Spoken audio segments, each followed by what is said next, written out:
Assalamualaikum warahmatullahi wabarakatuh. Kami dari kelompok 12 akan membahas tentang teori struktur biaya modal dan penerapan kebijakan dividen pada sumber dana syariah. Yang pertama, konsep dasar struktur modal. Yang kedua, teori struktur modal. Yang ketiga, biaya modal atau cost of capital. Dan yang keempat, penerapan kebijakan dividen pada sumber dana syariah. Nah, apa sih konsep dasar struktur modal? Yang pertama, pengertian struktur modal. Struktur modal sebagai pembiayaan permanen terdiri atas utang jangka panjang, saham preferen, dan modal pemegang saham.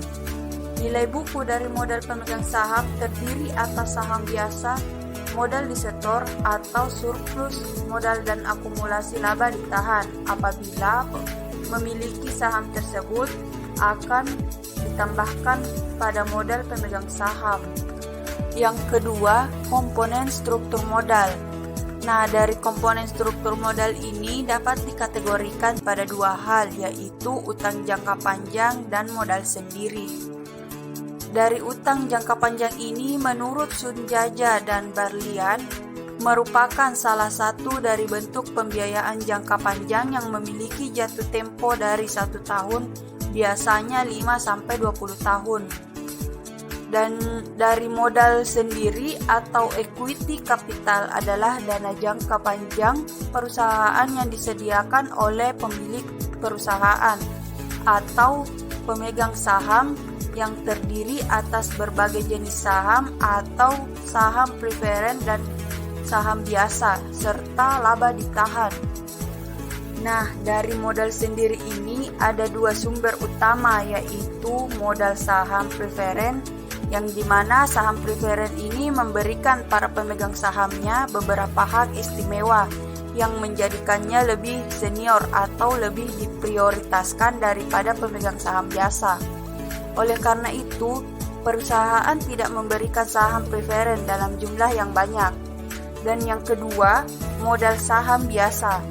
Nah, modal saham biasa ini bentuk komponen modal jangka panjang yang ditanamkan oleh para investor. Artinya, para pemilik saham ini dengan memiliki saham berarti ia membeli prospek dan siap menanggung segala risiko sebesar dana yang ditanamkan. Selanjutnya, teori struktur modal. Struktur modal merupakan proporsi atau bauran dari penggunaan modal sendiri dan utang dalam memenuhi kebutuhan dana perusahaan. Terkait dengan struktur modal, ada beberapa teori, yaitu yang pertama, teori pendekatan tradisional. Struktur modal dalam teori ini mempunyai pengaruh terhadap nilai perusahaan, yaitu struktur modal dapat berubah-ubah untuk memperoleh nilai perusahaan yang optimal. Yang kedua, teori pendekatan Modigliani dan Miller atau bisa disebut dengan teori MM. Teori ini tidak relevan atau tidak mempengaruhi nilai perusahaan dengan beberapa asumsi, yaitu tidak ada pajak dan tidak ada biaya kebangkrutan. Yang ketiga, teori trade-off. Menurut trade-off, teori yang diungkap oleh Mayer, perusahaan akan berutang sampai pada tingkat utang tertentu, yakni penghematan pajak dari tambahan utang sampai dengan biaya kesulitan keuangan. Yang berikutnya yaitu biaya modal atau cost of capital. Yang pertama itu pengertian biaya modal. Biaya modal didefinisikan sebagai tingkat pengembalian berdasarkan nilai pasar dari suatu korporasi yang dilihat dari saham yang beredar. Yang kedua itu menghitung biaya modal.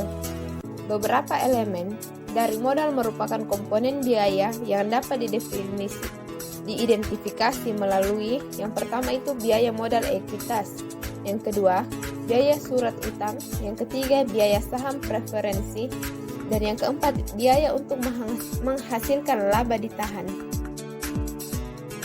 Oke, selanjutnya yaitu penerapan kebijakan dividen pada sumber dana syariah. Yang pertama ada konsep kebijakan dividen syariah.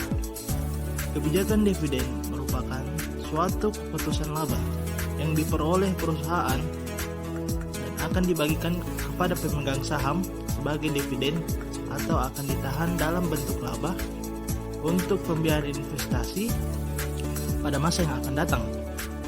Dividen dalam perspektif syariah adalah kerjasama dalam bentuk syirka amwal atau dikenal dengan syirka musahamah. Syirka musahamah adalah pernyataan modal usaha yang dihitung dengan jumlah lembar saham yang diperdagangkan di pasar modal sehingga pemiliknya dapat berganti-ganti dengan mudah dan cepat. Yang kedua yaitu bentuk kebijakan dividen. Ada 4. Yang pertama, kebijakan pemberian dividen stabil. Yang kedua, kebijakan dividen yang meningkat. Yang ketiga, ada kebijakan dividen dengan rasio yang konstan. Dan yang keempat, kebijakan pemberian dividen reguler yang rendah dan ditambah dengan ekstra. Yang ketiga itu ada beberapa faktor-faktor yang mempengaruhi kebijakan dividen. Yang pertama, kebutuhan dana bagi perusahaan. Yang kedua, likuiditas perusahaan. Yang ketiga, kemampuan untuk meminjam. Dan yang keempat itu pembatasan dalam perjanjian utang.